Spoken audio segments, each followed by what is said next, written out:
Bom dia, que a paz de Cristo esteja em teu coração. Querido, mais um dia, mais uma manhã, estamos novamente aqui para juntos aprendermos a palavra de Deus. E eu tenho uma palavra mais um dia para o teu coração. Querido, como sempre, nós pedimos a sua ajuda para que você esteja compartilhando aí com o maior número de pessoas, querido, que você puder. Eu te agradeço desde já pela sua participação, colaboração, a qual todo dia, toda manhã você tem aí reservado um momento para que juntos aprendemos a palavra de Deus. Eu tenho algo revelador da palavra do Senhor e eu quero compartilhar com você. E você, querido, que está entrando pela primeira vez no canal, como sempre pedimos, que você se inscreva no canal, ative o sininho, dê o seu like, esteja nos ajudando a divulgar este canal, para que esse canal possa estar crescendo e alcançando o maior número de pessoas, que eu tenho certeza que essa palavra vai ser uma palavra edificadora na vida de pessoas. E eu tenho, querido, nessa manhã, meditado num texto da palavra de Deus de suma importância para o nosso coração. E o tema de hoje, querido, eu já quero passar para vocês, que diz: a força que temos não vem de nós, vem de Deus. E eu vou mostrar aqui um texto bíblico para vocês, de um personagem que realmente o Senhor lhe deu graça, lhe deu força, para que ele pudesse suportar o desafio, porque na verdade o desafio foi gigantesco na vida desse homem de Deus. E, por certo, querido, nós também somos confrontados, né? E somos desafiados com grandes desafios no decorrer da nossa caminhada. E baseado nesse tema, querido, eu quero compartilhar com você no livro de Jeremias, capítulo 1, versos número 18 e 19, que diz assim: porque eis que te ponho hoje por cidade forte, por coluna de ferro, por muro de bronze, contra toda a terra, contra os reinos, ou contra os reis de Judá, e contra os seus príncipes, e contra os seus sacerdotes, e contra o povo da terra. E pelejarão contra ti, mas não prevalecerão contra ti, porque eu sou contigo, diz o Senhor, para te livrar. Querido, eu estava meditando, não é, aqui nessa manhã, nesse texto tão glorioso. Eu pude aprender algo aqui extraordinário da parte de Deus. Quem conhece o texto, não é, há de entender que o Senhor está colocando Jeremias, não é, como um profeta desafiador, e ele ia pelejar contra um reino. Se você ler os versículos anteriores, ele fala do reino de Judá, não é, o reino do sul. E ele então orienta Jeremias aí contra este povo. E você vai ver que Deus vai dando todas as coordenadas a Jeremias. Aí, querido, eu aprendo aqui nesse texto tão glorioso, tão maravilhoso, é que na verdade Deus, o Senhor, ele não coloca as pessoas em nenhuma furada. Pelo contrário, querido, se nessa manhã, você que me ouve, está passando por um momento desafiador, e esse desafio tem sido vergonhoso para você, escute bem. De repente você pode ter se equivocado em relação ao enviar de Deus, ao chamado de Deus, ou de repente Deus até te chamou, mas na verdade ainda não é o tempo de você exercer esta função. E às vezes você está se decepcionando, não é, por algumas vezes, por ir e não alcançar o teu objetivo. Porque primeiro eu aprendo aqui, irmãos, nesse texto de Jeremias, algo maravilhoso. Primeiro é que Deus, quando chama, o Senhor lhe dá as coordenadas, o Senhor lhe capacita, o Senhor lhe orienta. Mas a orientação de Deus aqui para Jeremias, se você ler os versículos anteriores, você vai ver que o Senhor começa a orientá-lo como ele iria fazer. O Senhor traz para ele recursos, condições. Se você ler o versículo de número 15 do mesmo texto, você vai ver o seguinte: pois estou convocando todas as famílias do reino do norte, ou seja, de Israel, diz o Senhor, e vindo orar contra seu trono à entrada das portas de Jerusalém, e contra todos os seus muros em redor, e contra todas as cidades de Judá. Então aprenda aqui, querido, que Deus, Ele vai sempre te enviar recursos e nunca vai te enviar sozinho, sem nenhuma condição, para uma peleja, para uma batalha, para uma guerra. É algo, querido, que nós precisamos entender, porque muitas pessoas hoje estão se decepcionando, não é? Com o próprio Deus por negligência da sua parte, porque estão achando que Deus está enviando, estão achando que Deus está lhe ordenando, estão achando que Deus está dizendo vá, e na verdade o Senhor não está enviando. Porque, querido, existe toda uma preparação, existe toda uma condição de Deus do enviar até o chegar aquilo que o Senhor proporcionou. Poderíamos citar alguns personagens bíblicos aqui, a qual o Senhor chamou e enviou, não é? Mas houve um período muito extenso, não é? Para que até aquilo que o Senhor enviou cumprisse. Por exemplo, Davi, quando foi ungido, da sua unção até a posição de rei, ele passou por um período, não é, de preparação. O que eu quero dizer nessa manhã para você, querido, para nós, não é? Que o Senhor, Ele realmente tem nos enviado, o Senhor tem nos chamado para nos enviar. Mas há um processo.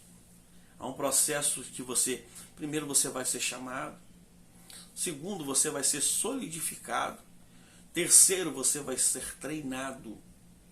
E após passar por esses 3 processos, aí você vai ser enviado. Olha, irmãos, a diferença. Tem pessoas equivocadas, não querem passar pelos processos que para ser realmente passado. Há um processo na nossa vida, na nossa caminhada, na nossa trajetória ministerial. Então, uma das coisas que eu tenho aprendido aqui no texto, na vida de Jeremias, é exatamente isso. Não é? A força que temos não vem de nós mesmos, mas ela vem de Deus. E se ela vem de Deus, querido, nós precisamos estarmos atentos. Não é? Ela vem do Deus, o Todo-Poderoso, aquele que criou o céu e a terra, a quem nós verdadeiramente servimos. Porque quando nós somos chamados, estamos preparados para a guerra, para a peleja, aquilo que o Senhor nos enviou, é muito interessante sabermos isso. Podemos sofrer, não é, afrontas, acusações, mas se vivermos uma vida, não é, que agrada ao Senhor, permaneceremos firmes, pois o Senhor é conosco para nos livrar. Se nós, queridos, estivermos realmente na plena vontade de Deus, no momento a qual verdadeiramente Ele tem nos proporcionado, independente afronta, acusação, as guerras que vêm contra a nossa vida, nós vamos estarmos fortificados por Ele, porque a força vem dele. Mas se nós estivermos equivocados, queridos, e estivermos com a nossa própria força, nós vamos nos decepcionar, nós vamos naufragar. Foi o que eu disse, há 4 processos que precisamos passar. Primeiro, querido, é que nós somos chamados. Segundo, querido, não é, que nós passamos por um processo que às vezes as pessoas não querem passar, que não querem passar. Nós precisamos nos solidificar. Após sermos chamados, solidificados, não é? Aí nós vamos ser treinados, estamos preparados para um treinamento. Após sermos treinados, aí sim, estamos preparados para sermos enviados para essa guerra, para esse campo de batalha, onde o Senhor Deus vai nos dar a vitória. Foi exatamente assim na vida de Jeremias. O Senhor o chama, o Senhor lhe dá as ordenâncias, O Senhor fala claramente com ele. O Senhor o orienta de uma forma muito clara. E ele diz no verso de número 16 o seguinte: e pronunciarei contra eles os meus juízos, por causa de toda a sua malícia, pois me deixaram a mim e queimaram incenso aos deuses estranhos, e adoraram as obras das suas mãos. Aí o Senhor diz no verso 17 para Jeremias: tu, pois, cinge os teus lombos, levanta-te e dê-lhes tudo quanto eu te ordenar. Não desanimeis diante deles, para que eu não te desanime diante deles. O Senhor orienta, o Senhor capacita, o Senhor lhes dá a ordenada. E o Senhor diz claramente para eles: olha, não se desanime diante deles, porque na verdade o Senhor era com ele. Aí chega no versículo que nós acabamos de ler, ou que nós lemos no início, não é? Eis que hoje ponho como cidade forte. Olha o que o Senhor fala com Jeremias. E com coluna de ferro e muro de bronze contra toda a terra, contra os reinos de Judá, contra os seus príncipes, contra os seus sacerdotes e contra o povo da terra. Aí vem a garantia da vitória, quando o Senhor realmente nos envia, quando o Senhor realmente nos prepara, quando nós estamos preparados de fato. O verso de número 19 é a conclusão, dizendo que eles pelejarão contra ti, mas não prevalecerão, porque eu sou contigo, diz o Senhor, para te livrar. Querido, se você estiver debaixo da autoridade de Deus, debaixo do ide do Senhor, mal nenhum te alcançará. Tu irás e tu serás vencedor em toda a peleja, em toda a guerra. A Bíblia fala de Davi, né? Em todas as guerras que Davi estava, Davi era vencedor, porque ele estava debaixo de um regime de Deus, debaixo de uma oração, debaixo de uma orientação, debaixo de um preparo de Deus. A única guerra que Davi perdeu foi a guerra que ele não foi. Olha que coisa interessante, irmãos. Não é? Se Deus te enviou, querido, você tem a plena certeza que o Senhor já te preparou. Você já está preparado. Você já está com todas as coordenadas de Deus. Você vai e você vai ser vencedor. Mas um conselho eu lhe dou: se o Senhor não te enviou, se o Senhor ainda não determinou, não vá, querido, porque vai ser frustração, vai ser decepção. Então te prepare, porque o chamado de Deus é grande e tremendo na sua vida. O ídolo do Senhor já está aí. Mas se prepara, espera, fica atento à voz do Senhor, porque Ele vai te enviar. E vai ser bênção para a glória de Deus. Querido, mais uma vez eu quero orar com você e quero orar por você. Oramos juntos para a glória de Deus. Senhor Deus, mais uma vez queremos agradecer ao Senhor por essa oportunidade, pela palavra gloriosa da parte do Senhor. Pai, eu quero profetizar sobre a vida dessas pessoas que me ouvem, que está ansioso, Pai, com seu coração sedento, chama do Senhor, para ir, Pai, para o campo de batalha. Que o Senhor venha estar preparando, que o Senhor venha estar orientando, e que esse irmão, que essa irmã, que essa pessoa, Pai, não vai, Senhor, simplesmente, ó Deus, porque está equivocado, mas que ele possa estar preparado, Senhor, para ir para a guerra e ser vencedor em o nome de Jesus. Amém e amém. Que Deus te abençoe, querido, que Deus te guarde e que Deus te dê a paz.